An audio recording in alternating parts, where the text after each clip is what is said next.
देखो ये second question है कि AD is an altitude of an isosceles triangle ABC। ABC कोई आइसोसेलेस ट्रायंगल है, ABC कोई आइसोसेलेस ट्रायंगल है, ABC कोई आइसोसेलेस ट्रायंगल है, इन विच AB इक्वल AC, AB किस दे इक्वल है AC they. AD is an altitude, AD की है एल्टीट्यूड है, एल्टीट्यूड मतलब परपेंडिकुलर है, AD की इसते एल्टीट्यूड है। सब तो पहले ਆਪਾਂ गिवन लिखते हैं, गिवन की कुछ ਆਪਾਂ ਨੂੰ पहली गल ट्रायंगल ABC की गिवन है आइसोसेलेस इन विच AB equal AC। Second thing जो AD है वो परपेंडिकुलर दिता ਆਪਾਂ ਨੂੰ BC। ਐਨੀ ਗੱਲ ਸਮਝ ਆ ਗਈ। क्वेश्चन सारे ਨੂੰ पढ़ना ਹੁੰਦਾ है।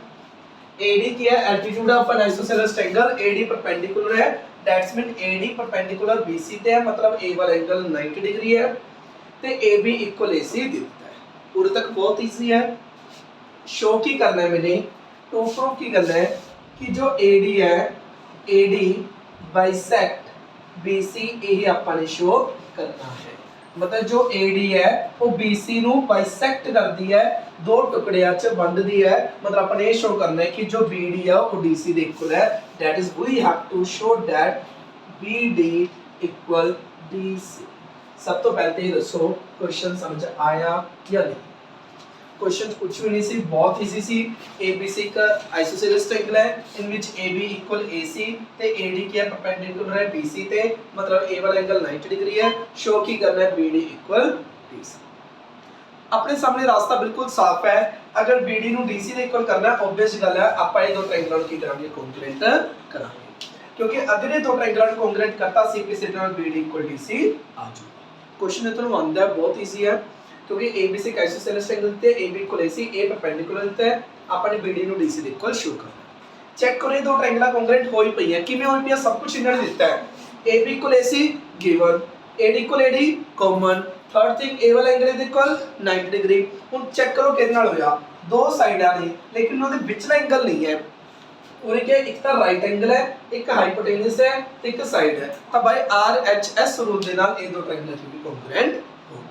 समझ चली किवें शो कीता, मैंने BD नु DC दे इक्वल करना सीगा, मैं सोचा अगर मैं दो ट्रायंगल कोंग्रुएंट करदा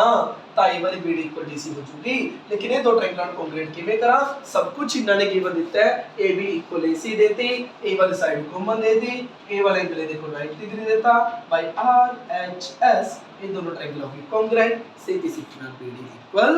DC। समझ गई? लिखाओ जरा। सब तो पहले अपन लिखांगे in triangle ABD and triangle ACD, ABD ते ACD दो ट्रायंगल ले लिया। इस टाइप की कह रहे हैं कि जो AB है वो किस दे इक्वल है AC दे गिवन। दूसरी गल जो AD है वो किस दे इक्वल है AD दे कॉमन। तीसरी गल जो एंगल ADB है वो किस दे इक्वल है एंगल ADC दे, क्यों परपेंडिकुलर गिवन। तब दोनों ट्रायंगल कोंग्रुएंट हो चुकी ने, नेम चेक कर लियो किस रूल दे नाल कोंग्रुएंट हो चुके हैं, बाय RHS रूल दे। समझ गई? RHS रूल नाल कोंग्रुएंट हो चुके हैं। CPC नाल ਆਪਾਂ ਕੀ ਲਿਖ ਸਕਦੇ ਹਾਂ BD equal DC, BD equal DC by CP। Moreover अपने की शो करना सी कि जो AD है ना वो एंगल A नु बाइसेक्ट करती है, मतलब ए वाला एंगल में इक्वल शो करना है। जब ये दो ट्रायंगल कोंग्रुएंट करती तो CPC टर्म में BAD ते CAD भी लिख सकते हैं। BAD इक्वल CAD अपन की लिख सकते हैं एंगल पूरे। BD इक्वल DC, इस बाद एक लाइन लिख दियो, BD equal DC thus AD bisect BC। Second part दे विच ਆਪਾਂ ਕੀ ਕਹਿ ਸਕਦੇ ਹਾਂ, angle BAD equal angle CAD by CPCD, ਤਾਂ ਲਿਖ ਦਿਓ thus AD bisect angle. Question बहुत शरीफ है, बहुत इजी है, ठीक है, गलत होने का कोई मतलब नहीं है। ਤੁਹਾਨੂੰ ए बी ए सी ਦੇ ਇਕੁਅਲ ਦਿੱਤਾ, A 9 ਐਂਗਲ 90 ਡਿਗਰੀ ਦਿੱਤਾ, A1 ਸਾਈਡ ਕਾਮਨ ਦਿੱਤੀ ਬਾਈ R H S ਰੂਲ ਦੇ ਨਾਲ ਦੋ ਟ੍ਰਾਇੰਗਲ ਕੀ ਹੋਗੀ ਕੰਗਰੂਐਂਟ होगी। CP C टर्नल BD इक्वल DC हो गया, तो मतलब AD बाइसेक्ट BC हो गया, same as angle BAD equal CAD हो गया, that's mean AD bisect angle A हो गया। समझ क्लियर? थर्ड क्वेश्चन देखो, यदि two sides AB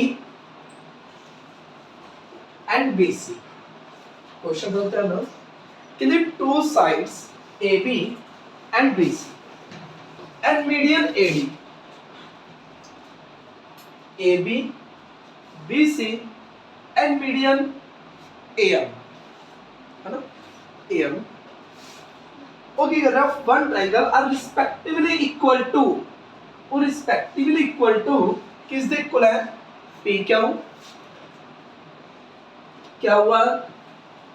and median PN of triangle PQR। इन्होंने की क्या ABC ट्रायंगल दी जो AB साइड है वो P क्या हुआ ट्रायंगल दी PQ साइड दे इक्वल है, जो ABC ट्रायंगल दी BC साइड है वो P क्या हुआ ट्रायंगल दी QR साइड दे इक्वल है, ते AM median PN median they equal है। एनी गर्ल्स क्वेश्चन नहीं आया डाउट है भाई? इन्होंने की क्या कि two sides AB and BC, to sides AB and BC and median AM of triangle ABC are respectively equal to side PQ and QR and median PN of triangle PQR। समझो कि इस triangle दी जो AB BC ते AM है वो किस दे equal है? इस ट्रायंगल दे PQ QR ते PN। हुण अपने शो की करना है, ये तुहानू गिवन है, हमने टू प्रूव करना है triangle ABM congruent triangle PQN। Second part triangle ABC congruent triangle PQR। First question का इन्होंने आंसर दे रखा है, पूछने का मतलब ये सी।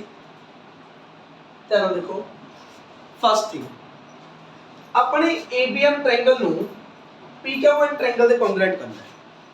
सब तो पहले लेके चलते हैं प्रूफ। सब तो पहले ट्रायंगल कॉन्ग्रुएंट करनी है तो पहले लेके चलनी होगी in triangle ABM and triangle PQN। देखो कल AM ते BN मीडियन देखने गिवन किया है कि AM किसका मीडियन है? AM is median of BC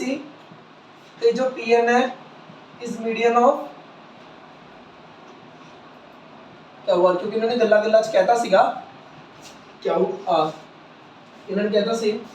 कि जो AB ते BC साइड है तो मीडियन AM है, मतलब AM मीडियन है, मतलब AM किसका मीडियन है? BC का, ते PN किसका मीडियन है? क्या हुआ? तो देखो अगर मैं इस ट्रायंगल में कॉन्ग्रुएंट करना है, फर्स्ट थिंग तो इन्होंने दे रखी है AB equal PQ, second thing भी इन्होंने दे रखी है AM इक्वल PN। चलो दो चीजें दिखते अच्छी लिखी अपन ने कि गिवन है कि AB equal PQ given AB equal PQ given AM equal PN given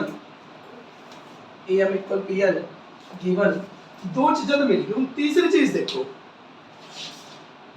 AB PQ they equal है, AM PN दे इक्वल है, तीसरी चीज है BC QR दे इक्वल देता, इन्होंने जो BC साइड है QR दे इक्वल देती, अगर BM साइड QN साइड दे इक्वल दे देंदे तो ट्रायंगल कॉन्ग्रुएंट हो जांदी। कांसेप्ट समझो, जो AB और PQ दे इक्वल है, जो AM और PN दे इक्वल है, ते इन्होंने पूरी BC साइड पूरी QR दे इक्वल देती। बाय चांस अगर BM नु QN दे इक्वल दे देंगे बाय SSS रूल दे नाल दोनों ट्रायंगल की हो जाती कॉन्ग्रुएंट हो जाती। इन्होंने गिवन किया BC इक्वल QR, लेकिन अपन चाहिए की है BM इक्वल QR। चेक कर लो, इन्होंने की दिता है BC इक्वल QR, इन्होंने गिवन दिता है ते मेनू चाहिदा की है BM ते QR। ध्यान नाल देखो ये मीडियन नहीं हैगा, जे मीडियन है तो जो BM है वो BC का हाफ नहीं हुआ। ए मीडियन है, मीडियन की होता जो मिड पॉइंट बनता है, AM मीडियन है, मीडियन की होता जो मिड पॉइंट बनता है, मतलब जो BM है वो MC दे इक्वल है। ਤੁਹਾਨੂੰ AB किस दे इक्वल दिता है PQ दे, जो AM है वो किस दे इक्वल दिता है PN दे, ਤੁਹਾਨੂੰ BC साइड QR साइड दे इक्वल ਦਿੱਤੀ है, BM साइड QN दे नहीं इक्वल ਦਿੱਤੀ। ਧਿਆਨ ਨਾਲ ਦੇਖੋ AM मीडियन है, ਪਹਿਲੇ ਨਾ ਫਰਕ ਸਮਝੋ, ਇੱਕ मीडियन ਹੁੰਦਾ ਹੈ, ਇੱਕ ਵਰਡ ਹੁੰਦਾ ਹੈ ਬਾਈਸੈਕਟਰ, ਇੱਕ ਵਰਡ ਹੁੰਦਾ ਹੈ ਐਲਟੀਟਿਊਡ, ਇੱਕ ਵਰਡ ਹੁੰਦਾ ਹੈ ਪਰਪੈਂਡੀਕੂਲਰ, ਇੱਕ ਵਰਡ ਹੁੰਦਾ ਹੈ ਪਰਪੈਂਡੀਕੂਲਰ ਬਾਈਸੈਕਟਰ। ਪਹਿਲਾਂ ਸਾਰਿਆਂ 'ਚ ਡਿਫਰੈਂਸ ਦੇਖੋ। सब तो मीडियन, मीडियन होता है जो मिड पॉइंट से कट करता है, मतलब मान लो ए वाली साइड ए दे कोल है, ए होती है मीडियन, की होता है मीडियन मतलब mid point they which cut कीता। बाइसेक्टर का भी मतलब यही होता है कि मिड पॉइंट से कट कीता, मतलब median and bisector are same थी। मीडियन दिता बाइसेक्टर दिता मतलब यही चीज। एल्टीट्यूड का मतलब होता है परपेंडिकुलर, जस्ट परपेंडिकुलर। परपेंडिकुलर का भी मतलब होता है 90 डिग्री, मतलब जस्ट 90 डिग्री। परपेंडिकुलर बाइसेक्टर का मतलब है 90 डिग्री भी है ते बाइसेक्टर भी कर रहे हैं, समझा कि मीडियन है जो इक्वल पार्ट से बन रहे हैं, बाइसेक्टर है मतलब जो इक्वल पार्ट से बन रहे हैं, एल्टीट्यूड है मतलब 90 डिग्री है, परपेंडिकुलर मतलब 90 डिग्री है, परपेंडिकुलर बाइसेक्टर मतलब 90 डिग्री भी है ते इक्वल पार्ट्स भी कट कर रहे हैं। तो मतलब उन्हें अपन मीडियन क्या सीगा, तो उन्हें अपन 90 डिग्री नहीं दिता, उन्हें मीडियन क्या है मतलब अपन जो BM साइड है, ओ सॉरी BM पे क्या, हाँ जो BM है वो MC दे इक्वल दिती है। ਹੁਣ ਧਿਆਨ ਦੇਖੋ ਤੁਹਾਨੂੰ BC ਸਾਈਡ QR ਸਾਈਡ ਦੇ ਇਕੁਅਲ ਦਿੱਤਾ, ਤੁਹਾਨੂੰ ਚਾਹੀਦੀ ਕੀ ਹੈ BM ਇਕੁਅਲ QR। ਹੁਣ ਤੁਸੀਂ ਦੇਖੋ BC ਤੋਂ मैं BM ले कर रहा, कौन सी बड़ी बात है, ਜੇ मैं दोनों साइड हाफ लगा दा, ਜੇ मैं दोनों साइड हाफ लगा दा ਤਾਂ ਵੀ ਇਕੁਅਲ ਹੋਣਗੇ, ਤੇ ਹਾਫ ਆਫ BC क्या, BC ਦਾ ਹਾਫ ਕੌਣ ਹੈ BM, सेम एज क्या हुआ था हाफ कौन है QN, क्यों, क्योंकि A की देर के अपन AM ते PN की देर के अपन मीडियन गिवन। दोबारा देखो ज्यादा उलझना नहीं, अपन ने ABM ट्रायंगल नु PQN ट्रायंगल दे कॉन्ग्रुएंट करना है। एक साइड इन्होंने गिवन है AB equal PQ, okay, AM equal PN, okay. तीसरी गल इन्होंने BC इक्वल QR देती, BM इक्वल QR नहीं देती, फिर आपने सोचा कि अगर BC इक्वल QR है तो BC का हाफ ते QR का हाफ इक्वल हुआ, तो BC का हाफ कौन है BM ते QR का हाफ कौन है QN, मतलब BM इक्वल QN हुआ, तो थर्ड चीज भी आपको मिल चुकी है, समझा कि दो चीजें तो इन्होंने सीधे मुंह देती, इन्होंने कहता कि जो AB है वो PQ दे इक्वल है, जो AM है वो PN दे इक्वल है, लेकिन तीसरी चीज डायरेक्ट नहीं देती, इन्होंने क्या जो BC है वो QR दे इक्वल है, अपन कर दे जो BC QR दे इक्वल है तब BC का हाफ QR दे हाफ दे इक्वल हुआ, तो BC का हाफ है कौन BM, QR का हाफ है कौन QN। एक और गल ये समझो, छोटी जी गल है लेकिन फिर भी वो गलत कर सकते हैं, कई जने समझते हैं ए वाला रीजन ना इस स्टेप पे लिख देंगे ने। ध्यान दो अगर दो साइड इक्वल है उन्हां दे हाफ ते इक्वल होणगे होणगे, वो तो ऑब्वियस ही गल है, लेकिन BC का हाफ BM है, क्यों है, क्योंकि मीडियन गिवन है, इस करके पूरे रीजन आउगा, समझो कि अगर BC इक्वल QR है तो BC का हाफ ते QR का हाफ तो इक्वल होंगे होंगे, लेकिन BC का हाफ BM क्यों है, क्योंकि यही अपन मीडियन गिवन है। QR का हाफ QN क्यों है, क्योंकि अपन PN मीडियन गिवन है, इस गल को समझिए, समझो छोटी जी गल है, कोई ज़्यादा ध्यान नहीं देंगे इन्हां गल्लां ते, लेकिन तुहानूं कंसैप्ट क्लीयर होना चाहिए, समझो। तो दोबारा ही सिंपल जा फंडा सुन लो, इतना लंबा चौड़ा मैं वैसे ही ले गया, बहुत ईजी सीगा, क्योंकि जो AB और PQ दे इक्वल है, जो AM और PN दे इक्वल है। थर्ड थिंग इन्होंने BC साइड QR दे इक्वल दिता है, अगर BC QR दे इक्वल है half of BC half of QR they equal हुआ, तब BM साइड QN साइड दे इक्वल हो गया, ट्रायंगल कॉन्ग्रुएंट हो गया। इन इक्वेशन दे दियो 1 ते लिख दियो थर्ड थिंग कि जो PM है वो किस दे इक्वल है QN they, from equation 1 from here triangle ABM congruent triangle PQN by SSS, समझ में आई बात। टू थिंग्स इन्होंने डायरेक्ट दिते से AB इक्वल PQ दिता सी, AM इक्वल PN दिते सी। थर्ड साइड इन्होंने BM इक्वल Q1 नहीं दी, इन्होंने BC इक्वल Q1 दी है। BC का हाफ है कौन है BM, Q1 का हाफ कौन है Q1, तब BM इक्वल Q1 आ गया। तो एस रूल दे नाम तो ट्रायंगल कॉन्ग्रुएंट। समझिए। ਹੁਣ दूसरी चीज चेक करो, ट्रायंगल ABC ਨੂੰ PQR ਦੇ ਕੰਗਰੂਐਂਟ ਕਰਨਾ है। ABC ट्रायंगल ਨੂੰ PQR ਦੇ ਕੰਗਰੂਐਂਟ करना है। प्री प्लानिंग करो, AB इक्वल PQ देता है, ओके, BC इक्वल Q देता है, ओके। थर्ड चीज की लिखी है कितने एंगल, ये फर्स्ट डिफरेंट उस ट्रायंगल से बहुत अच्छे, शाबाश। देखो जब ਆਪਾਂ ਨੇ ਇਹ ਦੋ ਟ੍ਰਾਇੰਗਲਾਂ ਕੰਗਰੂਐਂਟ ਕੀਤੇ ਸੀ, ਆਪਾਂ CPC ਨਾਲ A ਵਾਲਾ ਐਂਗਲ ਇਸ ਦੇ ਇਕੁਅਲ ਲੈ ਲੈਣਾ ਤੇ ਹੀ ਆਪਾਂ ਨੂੰ ਕੰਮ ਆ ਜੂਗੀ। ਆਪਾਂ ਕਹਿ ਦਾਂਗੇ ਕਿ ਜੋ AB ਹੈ ਉਹ PQ ਦੇ ਇਕੁਅਲ ਗਿਵਨ ਹੈ, जो BC QR ਦੇ ਇਕੁਅਲ ਗਿਵਨ ਹੈ ਤੇ ਜੋ A ਵਾਲਾ ਐਂਗਲ ਹੈ ਉਹ ਇਸ ਦੇ ਇਕੁਅਲ ਹੈ ਫਰੋਮ ਇਕੁਏਸ਼ਨ 2। ਉਹ ਆਪਾਂ ਜਦੋਂ ਇਹ ਟ੍ਰਾਇੰਗਲ ਕੰਗਰੂਐਂਟ करते ही ਆਪਾਂ ਕੀ ਲਿਖ ਲੈਂਦੇ ਆ कि जो ट्रायंगल AB और जो एंगल ABM है वो किस इक्वल एंगल PQN में बाय CT क्यों रख लिया, ताकि ਆਪਾਂ ਨੂੰ ਆਪਣੀ ਮਾੜੀ ਲਾਈਨ ਤੇ ਕੰਮ ਆ ਜਾਏ। ਠੀਕ ਹੈ, ਤੇ ਹੁਣ ਜਦੋਂ ਆਪਾਂ ਇਹ ਦੋ ਟ੍ਰਾਇੰਗਲਾਂ ਕੰਗਰੂਐਂਟ ਕਰ ਰਹੇ ਸੀ ਤਾਂ ਚੈੱਕ ਕਰ ਲਓ, ਆਪਾਂ ਨੇ ਟ੍ਰਾਇੰਗਲ ABC ਨੂੰ ਕਿਹਦੇ ਕੰਗਰੂਐਂਟ ਕਰਨਾ ਸੀ, ट्रायंगल PQR ਦੇ। ਤਾਂ ਸਭ ਤੋਂ ਪਹਿਲਾਂ ਆਪਾਂ ਇਹ ਲੈ ਕੇ ਚੱਲਾਂਗੇ in triangle ABC and triangle PQR। First thing तो इन्होंने गिवन है कि जो AB है वो किस दे इक्वल है PQ दे। सेकंड थिंग गिवन है कि जो BC साइड है वो किस दे इक्वल है QR दे, ये चीज गिवन है। उस बाद जो एंगल B है वो किस दे इक्वल एंगल Q दे, क्यों इन इक्वेशन 2 दे दो फ्रॉम इक्वेशन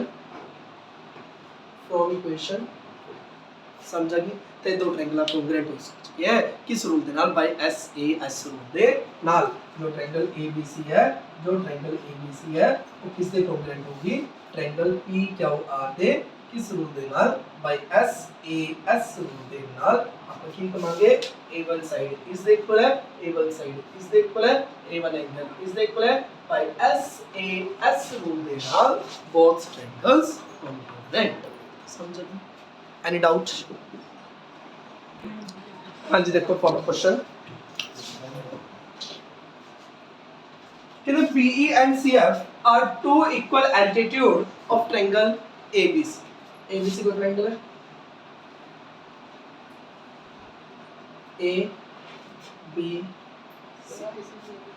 अपने को कोई ट्रायंगल है BE ते CF टू इक्वल एल्टीट्यूड ने, BE एल्टीट्यूड भी है, एल्टीट्यूड मतलब परपेंडिकुलर है, ते CF भी एल्टीट्यूड है, ते मोर ओवर वो इक्वल भी नहीं। गिवन की है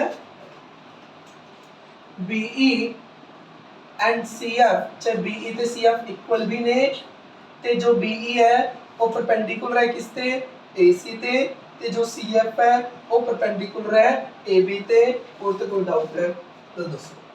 इन्होंने ठीक है कि जो BE ते CF है इक्वल एल्टीट्यूड है, मतलब इक्वल भी ने ते एल्टीट्यूड भी ने। RHS कॉन्ग्रुएंस रूल लगा के प्रूव करो कि जो ट्रायंगल ABC है, ट्रायंगल ABC वो की है आइसोसेलेस। पहला हम थोड़ा जा पर प्री प्लानिंग करते हैं या पर की करांगे की नहीं करांगे क्यों करांगे। सब तो पहले ਜਿਹੜੀ ਤੁਹਾਡੇ ਮਾਈਂਡ 'ਚ ਗੱਲ ਸਟ੍ਰਾਈਕ ਕਰੋਗੇ, ਜਿਵੇਂ ਆਪਾਂ ਇਹਦੇ ਨਾਲ ਦੀ ਫਿਗਰ 3 ਕੁਐਸਚਨਾਂ 'ਚ ਕਰ ਲਈ, ਤੁਹਾਡੇ ਮਾਈਂਡ 'ਚ ਸਟ੍ਰਾਈਕ ਕਰੋਗੇ ਕਿ ਆਪਾਂ A1 ਟ੍ਰਾਇੰਗਲ ਤੇ A1 ਟ੍ਰਾਇੰਗਲ ਨੂੰ ਕੰਗਰੂਐਂਟ ਕਰਦੇ ਹਾਂ। ਧਿਆਨ ਨਾਲ ਸੁਣਿਓ ਪਲੀਜ਼, ਹਰ ਇੱਕ ਦਾ ਧਿਆਨ ਰੱਖੋ। ਆਪਾਂ A1 ਟ੍ਰਾਇੰਗਲ ਤੇ A1 ਟ੍ਰਾਇੰਗਲ ਕੰਗਰੂਐਂਟ ਕਰਦੇ ਹਾਂ ਤੇ ਕਿਵੇਂ ਕੰਗਰੂਐਂਟ ਕਰਾਂਗੇ, AB A1 ट्रायंगल ਤੇ A1 ट्रायंगल ਕੰਗਰੂਐਂਟ ਕਿਵੇਂ ਕਰਾਂਗੇ, ਜੋ BE ਆ ਉਸ ਦੇ ਇਕੁਅਲ ਲਿਖ ਦਾਂਗੇ ਆਪਾਂ CF। ਧਿਆਨ ਨਾਲ ਦੇਖਿਓ, ਜਿਵੇਂ A1 ट्रायंगल ਤੇ A1 ट्रायंगल ਨੂੰ ਕੰਗਰੂਐਂਟ ਕਰਾਂ, ध्यान दो जो BE है वो इक्वल CF की है, ठीक है। जो A वाला एंगल है वो इस इक्वल है 90 डिग्री, ठीक है। जो एंगल A है ते एंगल A है वो कॉमन है, लाइक इस पिछले भी अपन एक एग्जांपल कितना सीगा 7.2 ਦਾ ਇੱਕ एग्जांपल ਸੀਗਾ। ਆਪਾਂ ਕਿਵੇਂ ਕੀਤਾ ਕਿ ਜੋ BE ਹੈ ਉਹ CF ਤੇ एल्टीट्यूड इक्वल की बने, A वाला एंगल ਇਹਦੇ ਇਕੁਅਲ, A वाला एंगल कॉमन है ਤੇ ਬਾਈ AAS रूल ਦੇ ਨਾਲ ट्रायंगल की होगी कंपोनेंट होगी। लेकिन ਇਹਨਾਂ ਨੇ ਕਿਹਾ ਬਾਈ RHS ਤਾਂ ਅਗਰ ਤੁਸੀਂ ਉਹ ਕਰ ਵੀ ਦੇਂਗੇ ਹੋ, ਚਾਹੇ ਤੁਹਾਡਾ ਕੰਗਰੂਐਂਟ ਹੋ ਗਿਆ ਲੇਕਿਨ ਉੱਥੇ ਕ੍ਰੋਸ ਵਜੂਆ, ਕਿਉਂਕਿ ਇਹਨਾਂ ਨੇ ਸਾਫ਼ ਕਿਹਾ ਹੈ ਕਿ RHS रूल ਦਾ ਯੂਜ਼ ਕਰੋ। मतलब अगर ਤੁਸੀਂ ਉੱਪਰਲੀ ट्रायंगल A वाला ट्रायंगल ਤੇ A वाला ट्रायंगल लेने हो ਤਾਂ ठीक है ट्रायंगल कंग्रुएंट हो जूगी, किमें कॉन्ग्रेंट होगी BE equal CF angle A common A वाला angle is equal by EES rule दे नाल दोनों ट्रायंगल कॉन्ग्रेंट हो जाणगियां ते AB इक्वल AC हो जूगी बाय CPCT लेकिन RHS रूल ने क्या AAS रूल ने क्या इन्होंने साफ साफ किया कि RHS रूल लाइयो तो अपन RHS रूल ही लगाना होगा समझे मतलब ਹੁਣ ਆਪਾਂ ਉੱਪਰਲੇ ਟ੍ਰਾਇੰਗਲ ਚੱਕਦੇ ਜਾਂ ਆਪਾਂ ਕਿਹੜੀ ਟ੍ਰਾਇੰਗਲ ਚੱਕਾਂਗੇ ਨੀਚੇ ਆ ਕਿਵੇਂ ਦੇਖੋ ਕੇਵਲ ਟ੍ਰਾਇੰਗਲ ਹੁਣ ਇਹ ਦੋ ਟ੍ਰਾਇੰਗਲ ਚ ਧਿਆਨ ਦਿਓ फर्स्ट थिंग जो BE है वो किस दे इक्वल है CF दे जो BE साइड है वो किस दे इक्वल है CF दे वन थिंग मिल गई A वाला एंगल इज दे equal 90 degree BC equal BC common check कर लो एक राइट एंगल है एक सामने यानी हाइपोटेनियस है एक अनदर साइड है दोबारा बोल रहे मैं तुम ध्यान से देखो BFC ट्रायंगल का नहीं अगर मैं लग तो बना रहा देखो BFC ते केवल ट्रायंगल BEC अगर ये दो ट्रायंगल ले रहे हैं ਆਪਾਂ ਤਾਂ देखो पहली चीज ਤਾਂ ਆਪਾਂ ਨੂੰ जो BF ਤੇ BE है वो इक्वल गिवन है सॉरी FC ਤੇ BE CF ਤੇ BE इक्वल गिवन है BE ਤੇ CF इक्वल गिवन है BE ਤੇ CF इक्वल गिवन है दूसरी गल A वाला एंगल ਇਹਦੇ इक्वल है तीसरी गल जो BC साइड है वो BC साइड ਦੇ इक्वल है बाय RHS रूल ਦੇ ਨਾਲ दोनों ट्रायंगल कॉन्ग्रुएंट होगी दोबारा सुन लो जो A1 ट्रायंगल है वो इस ट्रायंगल ਦੀ कॉन्ग्रुएंट हो जूगी किਵੇਂ हो जूगी ਇੱਕ ਤਾਂ ਆਪਾਂ ਕਹਿ ਸਕਦੇ ਹਾਂ ਕਿ ਜੋ BE है वो CF ਦੇ इक्वल है दूसरी गल BC इक्वल BC कॉमन है तीसरी गल A1 एंगल A ਦੇ इक्वल है बाय RHS दोनों ट्रायंगल कॉन्ग्रुएंट होगी और लिखिए जरा देखो आप किस ट्रायंगल ले रहे हैं in triangle BFC and triangle BEC first thing आप लिख रहे हैं कि जो BF side sorry CF side है इस चीज इस टाइम की लर्निंग है जो CF साइड है वो BE ਦੇ इक्वल है ਆਪਾਂ ਨੂੰ एल्टीट्यूड इक्वल गिवन है altitude equal given second thing जो एंगल BFC है वो किस दे इक्वल एंगल BEC दे चेक कर लो BFC किस दे इक्वल है BEC दे तो एल्टीट्यूड गिवन थर्ड थिंग जो BC साइड है वो BC साइड दे ही इक्वल है क्यों hypotenuse given common sorry hypotenuse common hypotenuse तो चेक कर लो दोनों ट्रायंगल कॉन्ग्रुएंट होगी लेकिन नाम ध्यान ना लिखियो पहले ट्रायंगल का नाम जैसे मर्जी लिख दो BFC दूसरे का नाम चेक करो बीच F है बीच E है F की जगह पे E हुआ अगर F की जगह पे E आ रहा है तो C की जगह पे B हुआ C की जगह पे क्या हुआ C की जगह पे B हुआ तो कौन बच गया एक तीसरा B की जगह पे कौन आ गया C आ का मतलब A1 ट्रायंगल इससे कॉन्ग्रुएंट उसका अंदर लिखता मैं बात देख लो पहले ट्रायंगल का नाम जैसे मर्जी लिखता BFC दूसरे देखो पूरे बीच F है पूरे E है मतलब F की जगह पे E होगा अगर F की जगह पे E आ रहा है अगर F की जगह पे E आ रहा है तो C की जगह पे B होगा C की जगह पे B होगा अगर C की जगह पे B है तो B की जगह पे C होगा B की जगह पे C होगा मतलब ऊपर मेरे नाम गलत लिखा सी BFC तो दूसरी पीढ़ी है CE समझ आ गई एक और बात सुन लो अपन किਵੇਂ ਕੀਤਾ है पहली गल तो अपन A साइड इस दे इक्वल गिवन है A1 साइड इस दे इक्वल गिवन है सेकंड थिंग अपन परपेंडिकुलर भी गिवन है third thing BC equal BC common hypotenuse है जो BE है वो CF दे इक्वल है जो A वाला एंगल है वो इस एंगल दे इक्वल है जो BC इक्वल BC कॉमन है बाय RHS रूल देना ट्रायंगल को भी कॉन्ग्रुएंट चेक कर लो एक तो राइट एंगल है एक हाइपोटेन्यूज है तो तीसरी साइड है एक राइट एंगल है एक हाइपोटेन्यूज है तो तीसरी साइड बाय RHS रूल दे नाल दोनों ट्रायंगल भी होगी कॉन्ग्रुएंट RHS रूल दे नाल दोनों ट्रायंगल को भी कॉन्ग्रुएंट उन कॉन्ग्रुएंट तो होगी CP angle B equal angle C आ गया angle B equal angle C आ गया if in a triangle two angles are equal then their opposite sides are equal and hence triangles is a isosceles अगर किसी triangle to angle equal है तो उनके opposite sides equal है और अगर opposite sides equal है तो ट्रायंगल ABC की होगी आइसोसेलेस प्रूफ समझा कि कल last question of this chapter किने ABC ने आइसोसेलेस ट्रायंगल ABC कोई आइसोसेलेस ट्रायंगल है ABC अपन कोई आइसोसेलेस ट्रायंगल दिती है with AB equal AC AB किसके इक्वल है AC दे जो ABC एक आइसोसेलेस ट्रायंगल है विद AB इक्वल AC जो AB साइड है वो किसके इक्वल है AC साइड दे गिवन किया है AB equal AC second thing की गिवन है AP परपेंडिकुलर BC कोई AP है जो कि परपेंडिकुलर है BC उत्ते जो AP है वो परपेंडिकुलर है BC उत्ते ਤੇ ਆਪਾਂ ਨੇ ਟੂ ਪ੍ਰੂਫ ਕੀ ਕਰਨਾ ਹੈ ਜੋ ਐਂਗਲ B ਹੈ ਉਹ ਕਿਸ ਦੇ ਇਕੁਅਲ ਐਂਗਲ ਸਮਝੇ ਵੈਸੇ ਤਾਂ ਆਪਾਂ ਨੂੰ ਪਤਾ ਹੀ ਹੈ ਕਿ ਅਗਰ ਕਿਸੇ ਟ੍ਰਾਇੰਗਲ 'ਚ ਟੂ ਸਾਈਡਸ ਇਕੁਅਲ ਹੁੰਦੀਆਂ ਨੇ ਤਾਂ ਉਹਨਾਂ ਦੇ ਆਪੋਜ਼ਿਟ ਐਂਗਲ ਵੀ ਇਕੁਅਲ ਹੁੰਦੇ ਆ ਲੇਕਿਨ ਕਿਉਂ ਹੁੰਦੇ ਆ ਉਹ ਦੇਖੋ ਚਲੋ ਆਪਾਂ ਨੇ ਇੱਕ ਪਰਪੈਂਡੀਕੂਲਰ ਡਰਾਅ ਕੀਤਾ ਤੇ ਚੈੱਕ ਕਰ ਲਓ ਪ੍ਰੂਫ ਹੋਇਆ ਪਿਆ ਕੋਈ ਔਖੀ ਗੱਲ ਨਹੀਂ A ਸਾਈਡ ਇਸ ਦੇ ਇਕੁਅਲ ਗਿਵਨ ਹੈ A ਵਾਲਾ ਸਾਈਡ ਕਾਮਨ ਹੈ A ਵਾਲਾ ਐਂਗਲ ਇਹਦੇ ਇਕੁਅਲ ਹੈ ਬਾਈ RH एस रूल ਦੇ ਨਾਲ दोनों ट्रायंगल की भी कॉन्ग्रुएंट दोबारा देख लो अगर मैं दो ट्रायंगल चक्का AB इक्वल AC गिवन है AP इक्वल AP कॉमन है जो ये एंगल होवे दे इक्वल है 90 डिग्री बाय RHS रूल ਦੇ ਨਾਲ दोनों ट्रायंगल कॉन्ग्रुएंट CPC ਦੇ ਨਾਲ जो एंगल B है वो किस दे इक्वल एंगल C समझ आ गई मोर ओवर इस पे को रिजल्ट निकलदा है कि जो एक आइसोसेलेस ट्रायंगल ਹੁੰਦੀ है ध्यान दो वैसे मैं हुणे ਤੁਹਾਨੂੰ ਦੱਸ ਕੇ ਹਟਿਆ ਕਿ ਮੀਡੀਅਨ ਤੇ ਪਰਪੈਂਡੀਕੂਲਰ ਅਲੱਗ-ਅਲੱਗ ਚੀਜ਼ ਹੈ मीडियन ते एल्टीट्यूड अलग-अलग चीज है एल्टीट्यूड मतलब 90 डिग्री मीडियन मतलब जो मिड पॉइंट बन जाए लेकिन आइसोसेलेस ट्रायंगल दे विच जो परपेंडिकुलर हुंदा है जो एल्टीट्यूड हुंदा है वो असल च मीडियन भी हुंदा है तुसी चेक भी कर सकते हो क्योंकि अगर ये दो ट्रायंगल कॉन्ग्रुएंट होगी CP sigma BP equal BC मतलब जो आइसोसेलेस ट्रायंगल हुंदी है ओदी जो मीडियन हुंदा है तो ओदी जो परपेंडिकुलर हुंदा है वो इक्को ही हुंदा है क्योंकि अगर ये दो ट्रायंगल कॉन्ग्रुएंट होगी CP sigma BP equal BC भी तुसी लिख सकते हो अपन ने प्रूफ नहीं करना की चीज बोलो देखो दोबारा सुनो गल देखो इस क्वेश्चन तो अलग है इस क्वेश्चन तक की कितने लेवल क्वेश्चन कंप्लीट करावा सब तो आधे भाई ट्रायंगल ले लिया triangle ABP and triangle ACP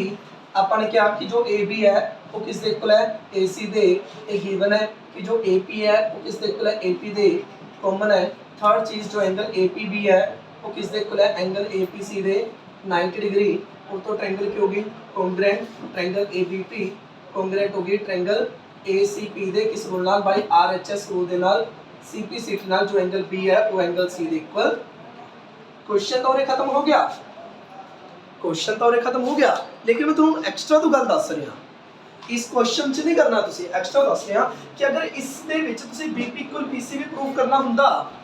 जे तुसी BP इक्वल PC भी प्रूव करना हुंदा तां भी तुसी कह सकदे सी क्योंकि अगर दो ट्रायंगल कॉन्ग्रुएंट है तां BP इक्वल PC होगा और अगर BP इक्वल PC है मतलब AP की है मीडियन है मतलब जो आइसोसेलेस ट्रायंगल हुंदी है जो इक्विलेटरल ट्रायंगल हुंदी है ओदे विच मीडियन ते perpendicular are the same thing ठीक है जो आइसोसेलेस ट्रायंगल है अगर इक्विलेटरल ट्रायंगल होंदी तां भी तुसी प्रूव कर सकदे सी जे आइसोसेलेस ट्रायंगल है तो इक्विलेटरल ट्रायंगल है ओदी जो मीडियन है तो ओदी जो परपेंडिकुलर है आर द सेम थिंग वरना जे मैं कोई जनरल ट्रायंगल लवा अगर कोई मान लो मैं जनरल ट्रायंगल ले ला ਇਹਦੇ ਵਿੱਚ मीडियन समथिंग ਇਹ ਹੋਊਗਾ ਤੇ ਜੋ परपेंडिकुलर समथिंग ਇਹ ਹੋਊਗਾ ਤਾਂ ਇੱਕ ਜਨਰਲ ਟ੍ਰਾਇੰਗਲ ਦੇ ਵਿੱਚ ਆਪਾਂ ਇਹ ਨਹੀਂ ਕਹਿ ਸਕਦੇ ਕਿ ਜੋ परपेंडिकुलर है ਤੇ ਜੋ मीडियन है वो सेम है लेकिन अगर किसी ट्रायंगल ਦੇ मतलब आइसोसेलेस ट्रायंगल ਦੇ ਵਿੱਚ ਤੇ इक्विलेटरल ट्रायंगल ਦੇ ਵਿੱਚ जो मीडियन है ਤੇ जो परपेंडिकुलर है आर द सेम थिंग समझो।